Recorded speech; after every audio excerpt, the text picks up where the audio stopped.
In 2012, Olive Tree Media, they did a survey. It wasn't a very big survey, 1,000 people, but they said this is Australia, and these are the things that they believe are obstacles to them having enough faith to come to church. And it was stereotypes, it was judgmentalism, money issues, sexual abuse, and hypocrites, the standard things people associate with churches in the world. And I asked ChatGPT, hey, what are the 10 most likely causes for lack of belief in the Christian faith? And AI came up with these: secularization, which means the world is more secular, less religious; cultural diversity, negative perceptions of religion; busy lifestyles; religious pluralism. This might all get in the way of people wanting to come to church and allowing themselves to believe the message; generational shifts, the rise of individualism, the lack of engagement, technology and media, and even doctrinal rigidity. In other words, too firm in what we believe. And honest, I don't really agree with Olive Tree Media's conclusions or artificial intelligence. When I think of the greatest barrier to people's faith, it might not stop them from coming to church. It might not stop them from making a decision to follow Jesus, but it might just sort of hold them back from making a full commitment, and over time cause them to backslide. And that is worldviews, your worldview. And I believe that worldview is probably the rogue element that's behind many of those things back there. I think AI was kind of on the topic, but it didn't really put his finger on it. And I think that the rogue element is what we call fictional science. And if you're at 1 Timothy chapter 6, verse 20, has a very incredible statement. Paul says to his young disciple who's now pastoring a church, he says, Timothy, keep that which is committed to thy trust. Because Paul taught a lot of truth. Keep it, protect it. That's what keep means. It doesn't mean hold on to it, it means guard it. Avoiding profane and vain babblings and oppositions of science, falsely so called. It's a weird phrase. I think he waxed poetic. It just sounds so classy the way he said it. The oppositions of science, falsely so called. In other words, real science is no threat to Christianity. We are okay with air conditioners and Teflon pans and super soft tissues for blowing your noses and antibiotics and chemotherapy. We're okay with that. That is not a threat to a Christian's faith. But there is fictional science. And I want to talk about fictional science. Amen. The oppositions of science, falsely so called. And these are those elements which are necessary to explain the materialistic origin of the universe and life in the universe. In other words, the scientists are pretty much saying, as a foundation, we're going to start right here. There is no God. They felt it important to start there.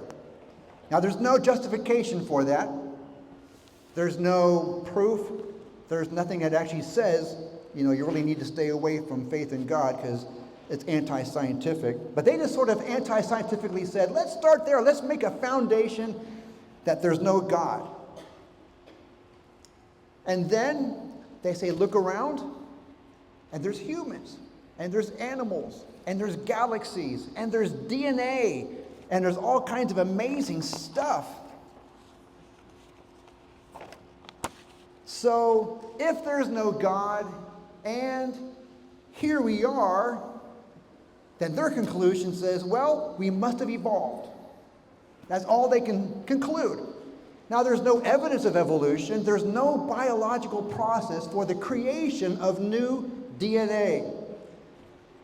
And scientists have been very busy with reproduction of animals and bugs and stuff, and they've never ever seen an animal of one type give birth to another animal of another type with a different amount of DNA that actually was a benefit. Never. They're usually, something's wrong when you add one more piece of DNA. I know more sounds better, but more is never better.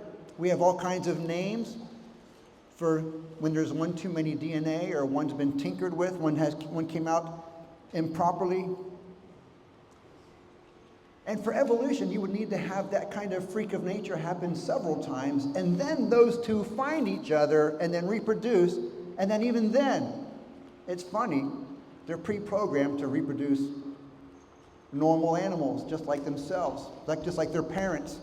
So evolution, if there's no biological process for improvements or the creation of new data or the transition from one kind of animal to another, nothing, there's no scientific basis whatsoever, but they say, the scientists, that, well, it's the only way it had to happen, because if there's no God and here we are, it's the only way it could happen, because they've already ruled out a divine creator. And so modern science now is trying to merge that myth with math. Weak Christians may be secretly harboring doubts about the Genesis creation and flood narratives. After all, if the universe and life have been proven scientifically to self-create and self-improve, which is what this evolutionists are boasting, they are saying we've proved it. They're saying it's science fact. It's not even theory. Christians might be saying, wow, if it's been proven, then why should I give lip service to creation? Maybe I can just skip that one chapter. But then creation's linked to Adam and Eve is linked to sin, and sin is linked to salvation. Maybe I can, if I can scratch off creation, I can scratch off Adam and Eve, I can scratch off sin, I can scratch off salvation. I guess I can scratch off Jesus too while I'm at it. It's a domino effect. And I believe that Satan knows what he's doing. He's trying to destroy in you, in me, and in our children confidence in God's creation. Because if God created and mankind have sinned, and Jesus is the solution for that sin, then it just all tumbles down one after the other. And some people come to church and they meet Jesus and they do dribble off. And I believe it may have been because of a lack of confidence in creation, because of the false science. So let's take a quick look at this false science. I wish it was bigger. But this is how they often draw the Big Bang, like a huge cone. Usually with things that explode in 3 dimensions with a little spot in the center, and then everything flies out, especially if it's not on the ground. Okay, this definitely exploded in space. In fact, maybe we can turn the lights off and that will get better. If it was a Big Bang, there really should be a big bubble, and big, huge, empty bubble in the center of our massive galaxy, where we can say, you know, in the middle of that huge bubble expanse, that's where the Big Bang happened, and everything's flying out from there. Because everything can only go in one direction in an explosion, out. What do they say about the Big Bang? Well, 13.7 billion years ago, everything in the universe was contained in an extremely small singularity. And I'm thinking maybe smaller than the diamond on your mom's ring. Smaller than that. Everything was crammed into that little thing. And then it exploded. And expansion began ballooning outwards faster than the speed of light, they say, which is a violation of the laws of science, apparently. And they say, and a few fractions of a second later, it slowed down. So the universe expanded really fast, and then it slowed down. And then a flood of matter and radiation created particles and atoms, and the first second was completed. And the Big Bang, it was huge by that time. After the first second, having traveled out faster than the speed of light, and then slowing down long enough for these little things to gather together and create atoms and particles, the temperature was 5.5 billion degrees Celsius, and 1 second had elapsed.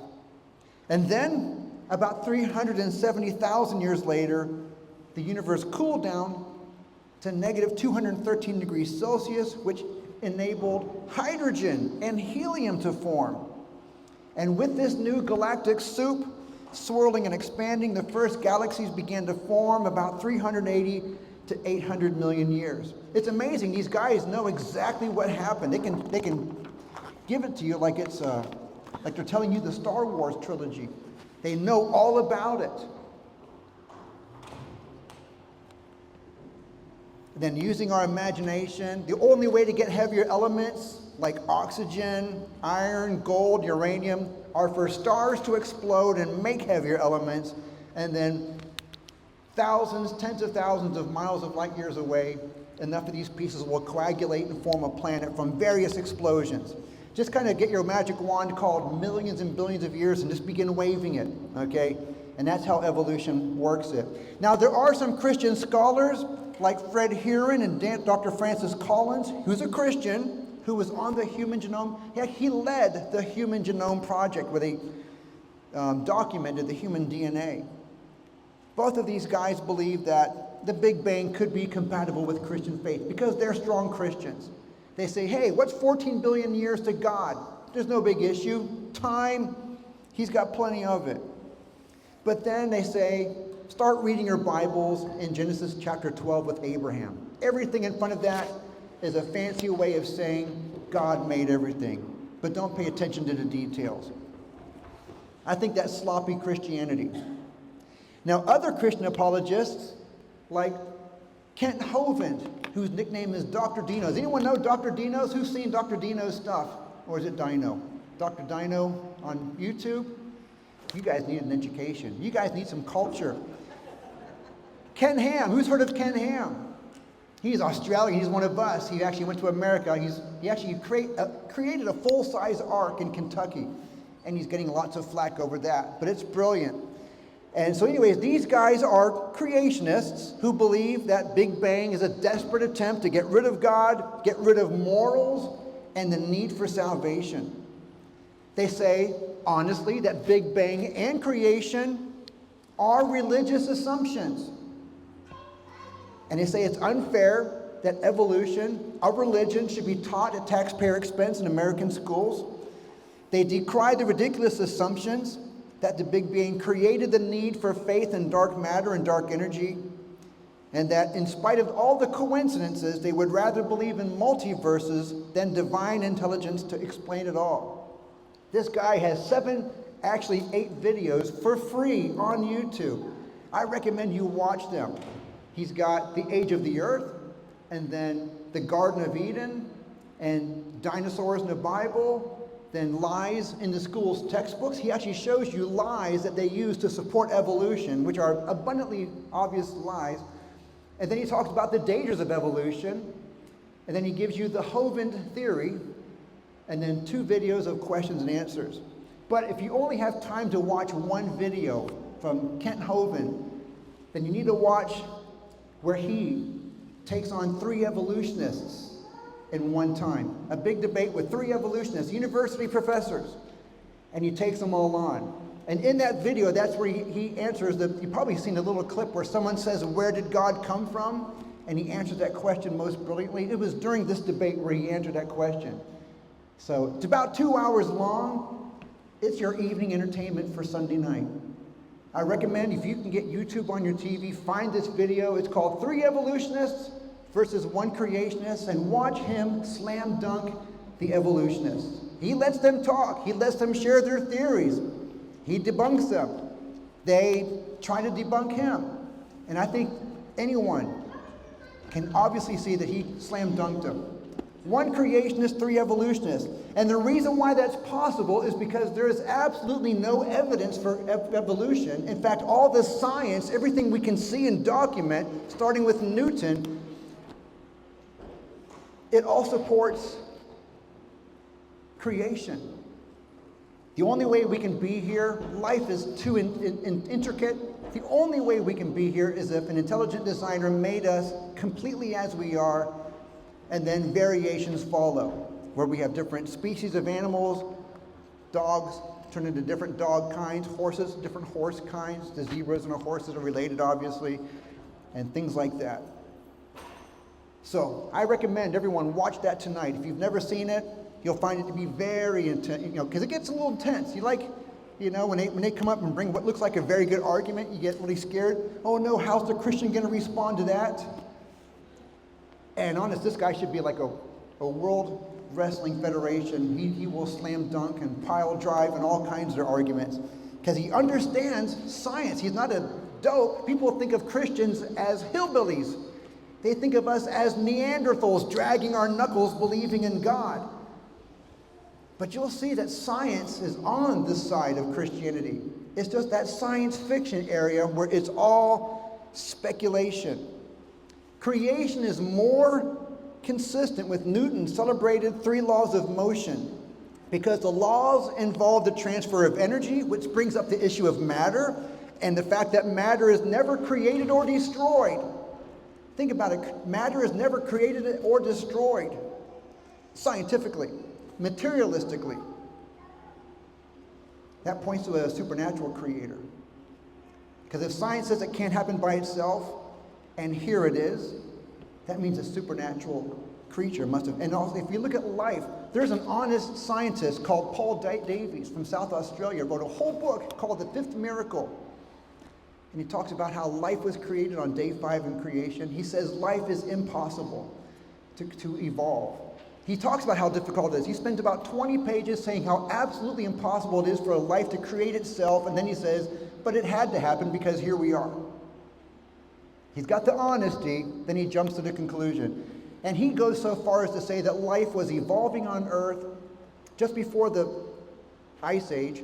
An asteroid hit the Earth. This is a very top doctor too, Dr. Paul Davies, astrophysicist. He says, rocks with life were flown into the air. They actually landed on Mars, and they gestated there for a while. And then America had the Ice Age, which killed everything that tried to grow. And then an asteroid hit Mars and knocked some rocks into space, and then they landed back on Earth, and they continued where they left off. Now, some people, like Richard Dawkins, says, well, maybe if it didn't evolve, maybe aliens came and planted life. But all he's doing is moving the problem to some other planet where life first began. In fact, he's actually reaching out to intelligent design, because he's saying intelligence brought life to Earth. So, Big Bang is a science myth. It's bad science based upon presuppositions and a narrative that violates the laws of motion, almost like every other scientific principle observed and recorded precisely. They're treated like sacred cows. You are not allowed to doubt them, especially if you're a Christian. For example, a doctor, an archaeologist, found soft tissue in a dinosaur bone. A T-Rex in the thigh. They cut it open and they found soft tissue. Now they're saying that these bones are supposed to be 175 million years old. How many of you believe that soft tissue can remain in an animal dead for 175 million years? In 175 million years, we're still going to find soft tissue. Yeah, me neither. But you know what? That was a Christian archaeologist. They said, obviously, you must have contaminated the specimen, and you're a Christian, and that person lost her job. She printed the article, it was retracted, and she lost her job because she was pushing her Christian narrative. And then, in a few years later, they found 2 more dinosaur bones with soft tissue in it. And these were atheists. See, they're allowed to discover these abnormalities, anomalies, but Christians aren't.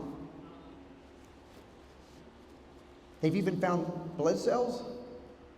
They found parts of a vein and cartilage from animal bones that were supposed to be 175 million years old. Now, of course, I believe dinosaurs are in the Bible. They're mentioned, I believe, in Job. I believe God created them in Genesis chapter 1. So if the bones are about, say, 4,000 years old, I can imagine that maybe there would be some soft tissue. Much more likely of 4,000 years than 175 million years. I mean, 175 million years, I would expect it to be vaporized, honestly. I can't even imagine any evidence left over. But these are sacred cows. You are not allowed to doubt them. There was one man who was in charge of a telescope, and he had the gall to mention that he believed that Big Bang might not have enough scientists to support it, might not be very scientific. He lost his job, which required it required zero evolutionary principles to be applied to his job. But because he blasphemed the sacred cow of Big Bang, he became suddenly incompetent, and he was fired from his position as a director of a large telescope. Now, even though Big Bang is odd and weird and anti-scientific, it's given birth to new mythologies. Astronomers in the 1930s first imagined dark matter as the invisible material that helped galaxies to spin. They said, how are these galaxies spinning? Maybe there's dark matter that's helping them to spin. And then in the 70s, the galaxies appeared to be spinning so fast, they should be flying apart. And they said, well, how are they not falling apart? If they're spinning that fast, why aren't they scattering? And they said, dark matter. There must be something in there we can't see, and there's a lot of it, and it's very heavy. And so they invented it called dark matter. And one man says dark matter has been given this name because it doesn't seem to interact with regular matter in any way. So in other words, dark matter is not regular matter. It doesn't collude with regular matter or absorb energy from it. We can't see it or detect it with any of our instruments. We can only know it's there because we can see the effect of its gravity. Now, I call this a little fluke, because gravity is something that happens when matter interacts with other matter. And they just told us that dark matter doesn't interact with matter. And they say, we need a lot of dark matter. They say if everything that we see, all the galaxies, all the black holes, all the stars, all the planets, that's 5% of the material universe. Dark matter is the other 27%. In fact, they say there are roughly 1 billion dark matter particles passing through you every second. FYI, just in case you didn't notice. So if you ever get like a tickle in the back of your arm, it's probably dark matter.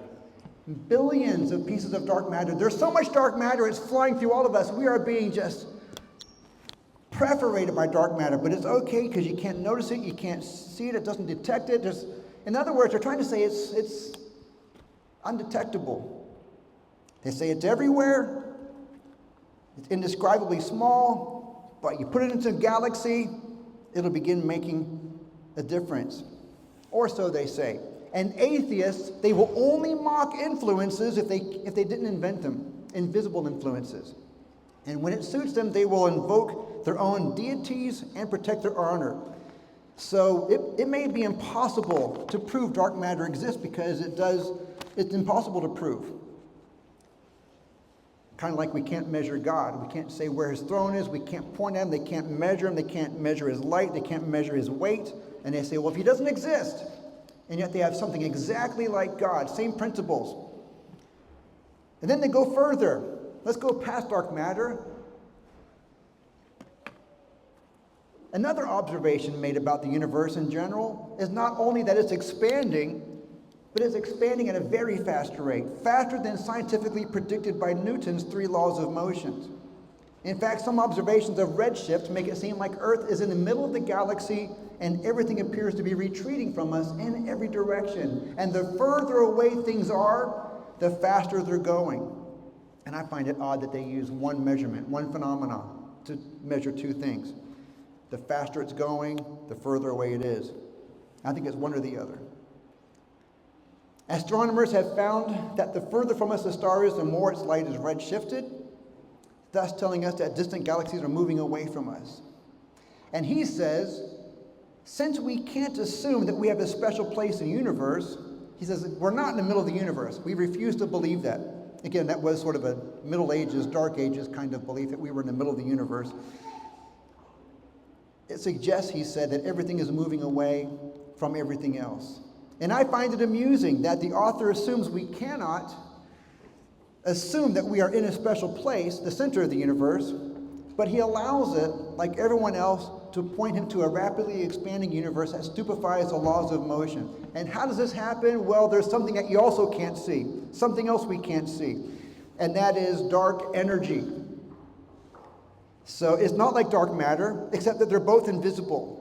Dark matter pulls galaxies together, keeps them from scattering while they spin, and dark energy pushes them apart so that they're racing away from us at more than regular amounts of speed. Now it's funny, when you make up something, when you make up a story, you got to make it up big. You got to overstate it so that people will never say, well, if it's only 5%, then maybe it's not really there at all. They go big. They say dark matter is 27% of everything, and dark energy is 69% of everything. This universe is so full of stuff, but we can only see 5% of it. Now, I thought it would be okay if they said, dark matter would be like swirling stars that aren't big enough for nuclear fusion. Like Jupiter. If Jupiter was away from a star, you wouldn't see it. Or if there's a lot of debris between stars, but not close enough to be seen or reflected, that would be dark. But no, they go so far as to say that dark matter is invisible and unmeasurable and doesn't respond to light, undetectable. And that's not far enough. The imagination continues to go. An amazing set of coincidences hound scientists and annoy them to no end. And these are the Goldilocks principle and the anthropic principle. I taught this to our youth already because I want our youth to know that the scientists, when they're talking about putting man in space and making Teflon pans and making medicine, you can trust them. But when they're talking about the beginning of the universe and where life came from, they're talking about all these things we can't document, we don't need to trust them. Because if you trust that stuff, it will destroy your faith. What is the Goldilocks principle? They said, well, you know what? The Goldilocks principle is all about our Earth. How convenient that our planet should be in the comfortable zone of this star. Venus is a little bit closer than we are. It's too hot. I mean, it is hot, like 300 degrees Celsius. Mars is too cold. It's between 0 degrees Celsius to -60. Earth is just right. But on top of that, Earth is just right, but it's also at a 23-degree tilt to give us wonderful seasons. It's got a moon, a very large moon in relation to our planet. It massages our oceans. It stirs the oceans. And we've got perfect ellipses so we can see the corona of the sun. We can study stars better. And we have a liquid nickel core, which creates a magnetosphere, which protects us from the dangerous sun rays that come from the sun. We got the ozone being created to protect us. All these things, it's incredible. It's just like Earth and our solar system was made for life. It looks like, and they use the words, it was fine-tuned for life, it was invented for life, it was created for life, it was designed for life, but all of those words can't be used for Mother Nature. But they can be used for God.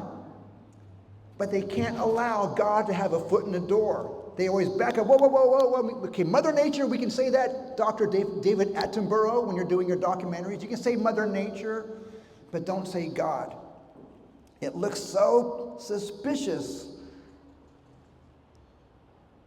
And then they say, stepping back even a bigger scale, the anthropic principle, looking at the universe.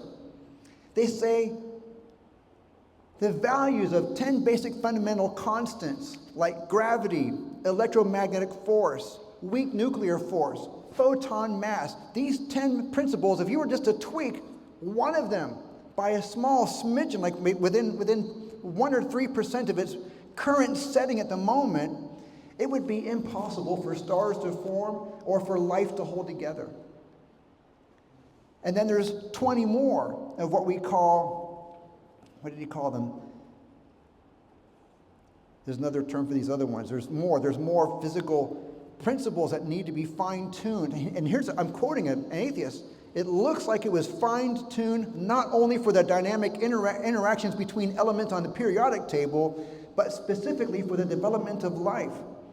And they go so far as to say there's 3 types of anthropic principle. Weak says everything is suitable for the creation of life, or strong, the principles are in line because the universe was determined to create life so it could observe itself. And then there's what's called the final anthropic principle. These are the scientists talking. They say the final anthropic principle, they believe it's possible the universe, these principles are so fine-tuned, the laws of science themselves, so that not only can life create, but it will also last forever. Intelligent life will last forever because the universe is crafted to create life. Now, I believe that God just made everything so he could put man on it. We still don't have any biological process to say that evolution ever happened. But I believe God made the universe suitable, the laws of nature suitable, so that mankind and animals and plants could live. And they're noticing these things. They're noticing all the laws of science. They discover each law, then they discover its measurement. And then they're flabbergasted because if you were to change these measurements by a little bit in one way or the other, the whole thing would fall apart. So, in all of these cases, there's no room for a divine foot in the door. These carefully adjusted laws of physics are, by materialistic principle, random and accidental. But how can that be? And this is where they turn a page in a Marvel comic book and they invent the multiverse. Okay, the multiverses. This is the idea that the only reason why our incredibly life-producing universe exists is because there are an infinite amount of universes, each with their own 10 values for the standard model of physical cosmology and the 20 additional values of particle physics. They say there must be some sort of universe generator that's spitting out universes like a sea turtle. You know, sea turtles can spit out 100 eggs. And this thing is just spitting out universes with each of these 30 values of these constants at different settings here and there. And we happen to be in the lucky one, where all 30 are perfectly inclined for the creation of life. Now, comic books have taken it up too. They had fun with that. And that makes it much easier for children to believe in multiverses because they saw Spider-Man. Spider-Man in the multiverse. It's actually quite entertaining.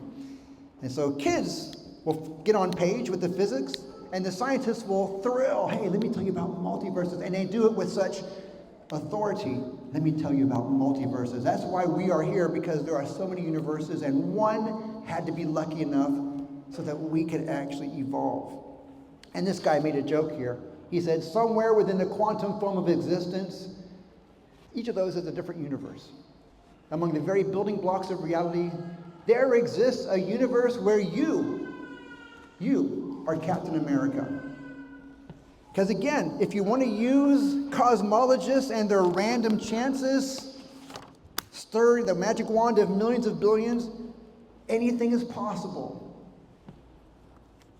You can be Wonder Woman if you want. So they invent dark matter. They invent dark energy. No evidence for any of these things. They invent Big Bang, no evidence. They invent evolution. They invent the Genesis, the starting of life from nothing, without a shred of evidence being let in.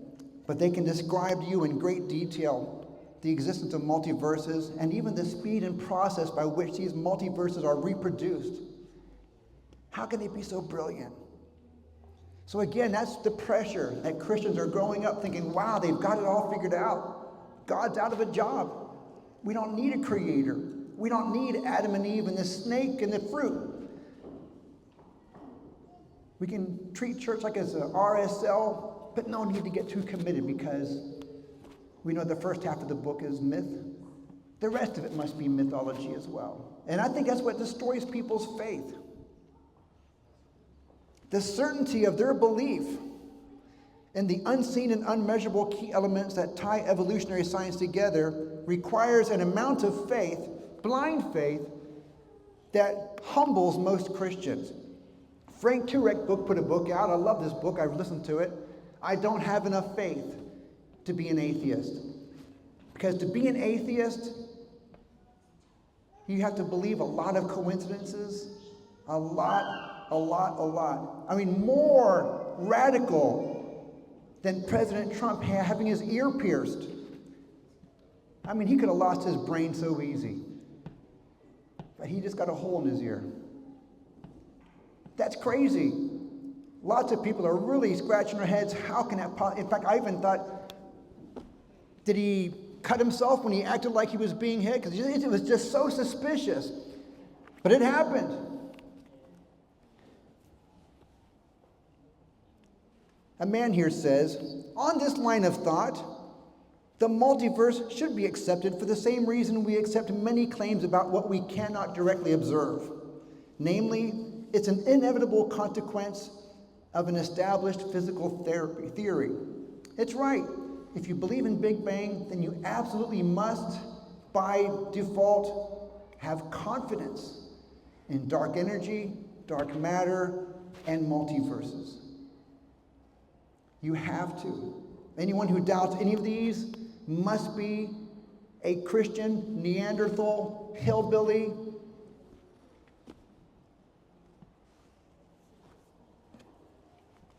Psalms 19. I love this scientific chapter. It says, the heavens declare the glory of God. When you get out of your car or get out of your house on a dark night and look up and you see the stars, how many of you have been intimidated by that before? Anyone ever been all alone? One time I was driving between cities and I thought, you know what? It's a clear night, no clouds, no moon. I'm going to stop on the highway and look at the stars. And when I stopped the car, I took one peek and I got nervous because it was a big, big galaxy out there. It was I felt so small. I thought if I get out of the car, I'm going to get sucked into it. I'm going to fly and get sucked into this huge universe. Those stars are telling you that someone put them there, and he is very big. Because there's the laws of motion that says for every effect, there is a cause. And if you look at the galaxies, that is a very big effect that requires a very big cause. And that message is being shouted all across the globe. The heavens declare the glory of God, and the firmament shows his handiwork, God's handiwork. Day unto day utters speech, and night unto night utters knowledge. There is no speech nor language where their voice is not heard. The sun, the moon, the stars, they are yelling at every human on this planet. There is a God. He is very big. He is very powerful. Amen. Be alert. There's a big God out here. And then Romans chapter 1 in the New Testament, Paul says, for the invisible things of God, from the creation of the world, from what you see, we call this general revelation. Everyone has access to plants and animals and DNA and bacteria. For the invisible things of God from the creation of the world are clearly seen, being understood by the things that are made, even his eternal power and his Godhead, the fact that he is God, so that every human is without excuse. I purchased 2 years worth of New Scientist magazine at a thrift shop one time. I gave them $20 for it. 1 year is like $200 subscription. And every single issue, there's articles on dark matter and articles on multiverses. They are wasting so much time, and every issue on the cover, we figured out dark matter, we figured out multiverses. There's even an article, and I saved it, I can find it somewhere, where it tells you how to test if you're living in a multiverse. It involves a gun. I can't remember. They could probably do that experiment in America. We couldn't do it here. But it involves a gun, and it's a way to test whether you live in a multiverse or not. I mean, these guys are just brilliant. And the letters to the editor, the people are saying, hey, we've got some people who are creationists and scientists, and they're presenting at our scientific functions.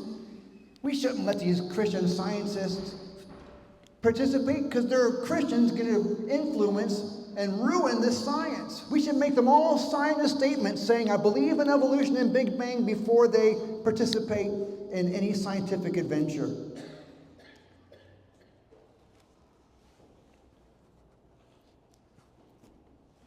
Every issue mentions multiverses and dark matter, and there's no evidence. No evidence. It's the least evidential thing out there. Let's talk science. Let's talk about Jupiter or Saturn or something. But they're always talking about dark matter and multiverses, and now the big thing is AI.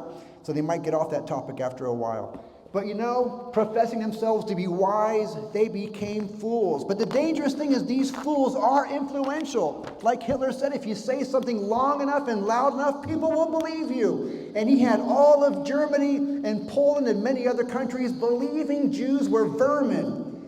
They believed that Jews were sucking up all the resources and ruining their country, and they were filthy, and they were terrible, and we should just kill them all, and we can... In fact, this guy had truly embraced evolution. He had truly embraced the godless world driven by the survival of the fittest. We are the master race. Therefore, we must kill and oppress the filthy and the foul. We can't even intermarry with these vermin. We will ruin ourselves. We will ruin the master race. And everyone was believing it. And they killed 6 million of them. And they did it in the name of survival of the fittest. Now, Russia has also accepted evolutionary theory, survival of the fittest, and they've killed off 30 million humans in the 1900s. Germany killed 12 million, 6 million Jews and 6 million of people with disabilities and gypsies and homosexuals. They killed all kinds of people. 12 million people. And if that wasn't good enough, China, they killed 60 million people in the name of communism, atheism, survival of the fittest. So in the 1900s alone, over 100 million people were killed off this planet in the name of evolution, whether it was done under communism or under Nazism. They were all appealing to Darwin's theory. And the German churches, they had a hard time slowing the people down because the German churches were silent, so all they could hear were the Nazi messages. And the German Christians and the Polish Christians and other nations, even the Christians, they fell in line. Jews are vermin. Jews must be killed. Jews must not be protected. Only the strongest Christians protected. And many of them paid with their lives, and we know their names. The Ten Boom family and others. Oscar Schindler, incredible heroes who actually had respect for human life. So I brought this message out because I want to make sure that there's no Christian here who has a doubt about their faith, about creation, about Adam and Eve, or about the origin of sin and the solution for sin, Jesus Christ. If you have those doubts nagging at the back of your brain, you're going to have a hard time fully surrendering your life to Jesus. You're going to have a hard time fully surrendering. And in fact, in due time, you might even find yourself backsliding. Because you have to believe. And I mean believe, you have to know that you know that you know in order to live a Christian life and make it to the other side. How about the apostles? Obviously, they didn't allow the... I have so much more here for you. The apostles, they went from being scared and skittish and afraid and timid to giving their lives for the gospel of Jesus Christ. They had to know that Jesus had resurrected from the dead. They're not going to give their lives up for a lie. Amen? They aren't. And so I want you to have that liberty to live for Jesus. Paul said, I think it was Paul in Hebrews, don't know. He says, for we are made partakers of Christ if we hold the beginning of our confidence steadfast to the end. What is confidence? It means confide, which with faith. It's 2 words, with faith.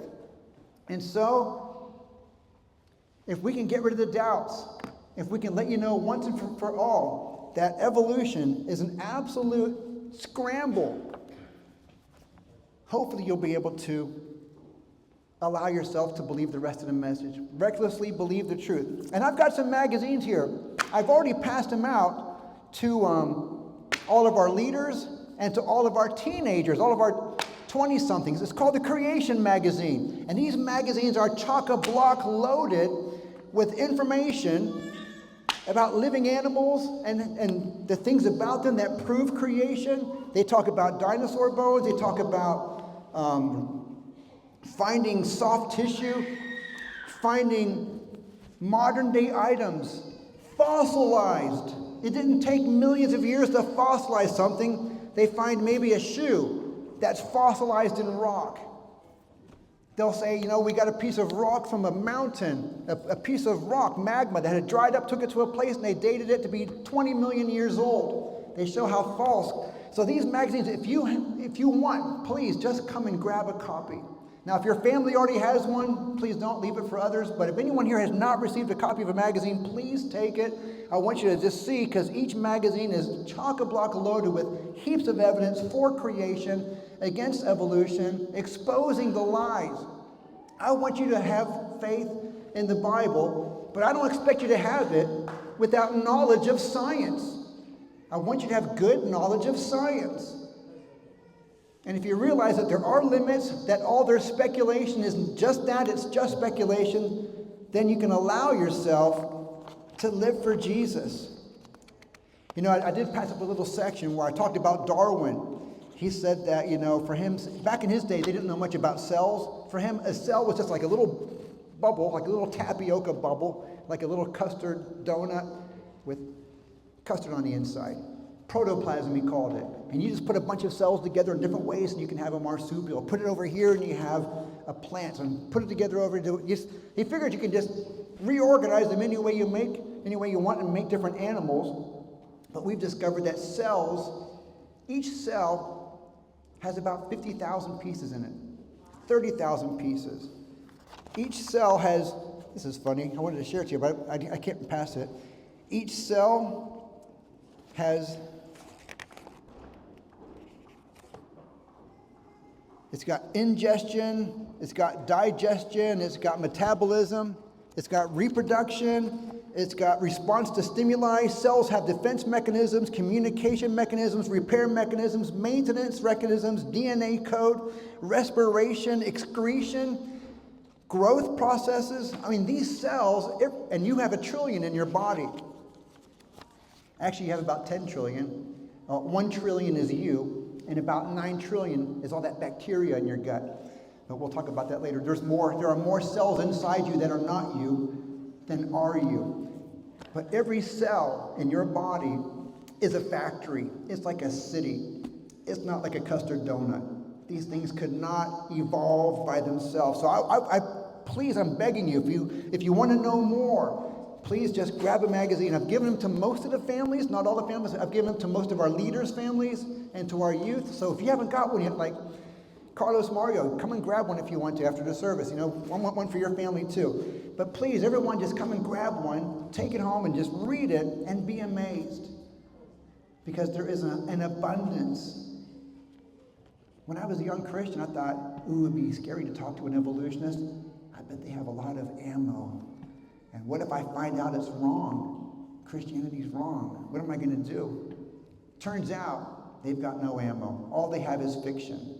All they have is things that you can't measure, things you can't see. Light doesn't affect it, matter doesn't affect it. They have all these invisible things, and they want us to believe it in order to believe the big picture. I have a lot more material, but I believe you got the idea. Okay, so let's all stand.